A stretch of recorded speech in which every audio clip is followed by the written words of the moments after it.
Hello বন্ধুরা, তোমরা কেমন আছো আমাকে জানিও। আমি তোমাদের সামনে 2 মিনিট সময় নিয়ে এসেছি, জাস্ট 2 মিনিটই কথা বলবো। তো তোমরা কেমন আছো এটা তোমাকে অবশ্যই জানাবে। আমি কেমন আছি সেটা তোমাদের বলে দিই। আমি খুবই দুঃখে আছি। দুঃখে এই জন্যই আছি বন্ধুরা, আমি কিন্তু অন্নপূর্ণা ভান্ডারের টাকাটা পাইনি।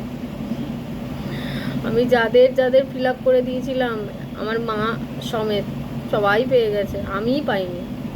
আমি তো লক্ষ্মী ভাণ্ডারও পেতাম না, জানো তো। কারণ হচ্ছে লক্ষ্মী ভাণ্ডার মানে আমার যখন 25 বছর হলো, তারপর থেকে লক্ষ্মী ভাণ্ডারে ওই দুয়ারে সরকারটা বসে না ওই ফর্মটা নেওয়ার জন্যে। তো আমি এই ফেব্রুয়ারিতে ফিল আপ করেছিলাম। আর ফিল আপ করার পর তারপর তো যা হওয়ার হলো। তা আমি ভেবেই নিয়েছিলাম যে অন্নপূর্ণা ভাণ্ডার যখন আসবে তখন আমি সেটা ফিল আপ করবো, এবং আমাকে অন্নপূর্ণা ভাণ্ডারটা পেতেই হবে। এটা আমি একদম পণ করে নিয়েছিলাম যে যাই হয়ে যাক অন্নপূর্ণা ভাণ্ডারটা ছাড়া যাবে না। তো যেই বলা সেই কাজ, পোর্টাল ওপেন হলো, আমি ফর্ম ফিল আপ করে দিলাম, মায়ের করে দিলাম, আমার কিছু ফ্যামিলি মেম্বার্সদের করে দিয়েছি, এবং চেনা জানা যেই বলেছে তাকে কিন্তু তাদেরকে আমি করে দিয়েছি। যে জুন মাসে তো কিছু হলো না, জুলাই মাসে আমার মা পেলো, আমার ফ্যামিলি মেম্বার যাদের করেছিলাম তারাও পেয়েছে, এবং যারা যারা আমার চেনা জানা যাদের যাদের আমি করে দিয়েছি তারা সবাই পেয়েছে। কিন্তু এই আমি তো এখানে প্রধান, আমি তো কর্তা আমার বাক্যে, আমি কিন্তু পেলাম না।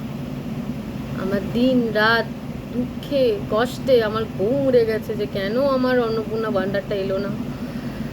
অথচ জানো, সরকার থেকে ওই ব্যাংকের থেকে মেসেজ নয়, ক্রেডিটের মেসেজ নয়, সরকার থেকে যে মেসেজটা দেয়, মানে যারা যারা অন্নপূর্ণা ভাণ্ডারের টাকা পেয়েছে তারা তো একটা করে মেসেজ পেয়েছে, সেই মেসেজটা কিন্তু আমি পেয়েছি, কিন্তু টাকা পাইনি।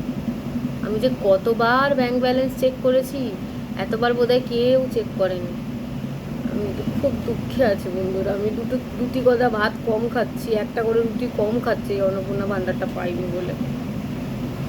আমার ভীষণ দুঃখ হচ্ছে। তো তোমরা সবাই মিলে প্রে করো যাতে আমি অন্নপূর্ণা ভাণ্ডারটা পেয়ে যাই। আমি কিন্তু তোমাদের মিষ্টি খাওয়াবো, সে বাতাসা খাওয়াই আর নকুনদানা খাওয়াই আর চিনি খাওয়াবো। তোমরা প্লিজ প্রে করো যাতে আমি পেয়ে যাই। এত দুঃখে আছি, ভালো লাগছে না কিছু। আমার তো পাওয়াটা আগে উচিত ছিল বলো। আমি তো প্রথম অ্যাপ্লাই করেছি, আমি তো নতুন নতুন যে এই যে দেখি সব কিছুর নতুনের যে খুব ভ্যালু, খুব দর, তাহলে আমার ক্ষেত্রে এটা উল্টো হলো কেন? আর প্রত্যেকবারই আমার ক্ষেত্রে এরকম উল্টো হয় কেন? এই দুঃখ আমি কোথায় রাখি? আমার এই দুঃখে ভাল লাগছে না, মূর্ছা যাচ্ছে এই দুঃখে।